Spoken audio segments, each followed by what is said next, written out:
कांग्रेस के राष्ट्रीय अध्यक्ष राहुल गांधी जिस राफेल के मुद्दे को लेकर पिछले लंबे समय से प्रधानमंत्री नरेंद्र मोदी पर हमला बोल रहे थे, विपक्ष जिस राफेल सौदे को बीजेपी के खिलाफ अपना सबसे बड़ा हथियार मान रहा था, क्या अब वो राफेल चुनावी मुद्दा बन पाएगा? इस पर बड़ा सवाल खड़ा हो गया है।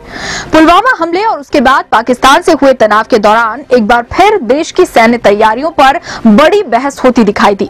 पाकिस्तान में आतंकी ठिकानों पर भारत की एयर स्ट्राइक के बाद बौखलाए पाकिस्तान ने भारत के रक्षा ठिकानों को अत्याधुनिक लड़ाकू विमान F-16 से टारगेट करने की नापाक कोशिश की। दुश्मन के नापाक मंसूबों को देश के जाबाज फाइटर पायलट्स ने अपने अदम्य साहस से न केवल विफल कर दिया, बल्कि देश के जाबाज विंग कमांडर अभिनंदन वर्धमान ने पुराने मिग लड़ाकू विमान से पाकिस्तान के एडवांस F-16 विमान को टारगेट कर मार गिराया।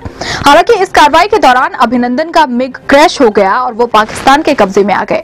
वेब दुनिया से बातचीत में पूर्व air vice marshal Aditya Vikram Pithiya, जो खुद भी 1971 के युद्ध में पाकिस्तान के खिलाफ हवाई हमले में शामिल थे, साफ शब्दों में कहते हैं कि अगर अभिनंदन राफेल जैसा एडवांस जनरेशन का लड़ाकू विमान उड़ा रहे होते तो दुश्मन को माकूल जवाब देने के बाद सुरक्षित वापस भी लौट आते।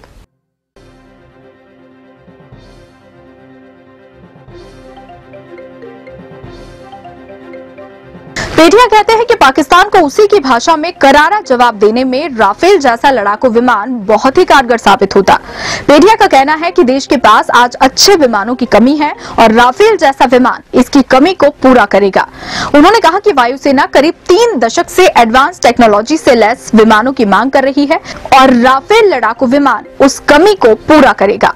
पेटिया साफ कहते हैं कि राफेल लड़ाकू विमान पाकिस्तान के F-16 लड़ाकू विमानों की तोड़ साबित होगा। वहीं राफेल की कीमत को लेकर उठ रहे सवाल पर पेटिया साफ कहते हैं कि रक्षा से जुड़े मामले सियासत में नहीं होने चाहिए। वे कहते हैं कि आज जिस तरह के हालात हैं, ऐसे में आज देश को राफेल जैसे अच्छे लड़ाकू विमान की सख्त जरूरत है। आपको बता दें कि पूर्व एयर वाइस मार्शल के इस बयान के बाद राफेल को लेकर बीजेपी कांग्रेस पर हमलावर हो गई है। बीजेपी प्रवक्ता हितेश वाजपेयी कहते हैं कि पूर्व एयर वाइस मार्शल समेत देश के अन्य लोगों के सारे सवालों का जवाब कांग्रेस और उनके राष्ट्रीय अध्यक्ष राहुल गांधी को देना चाहिए।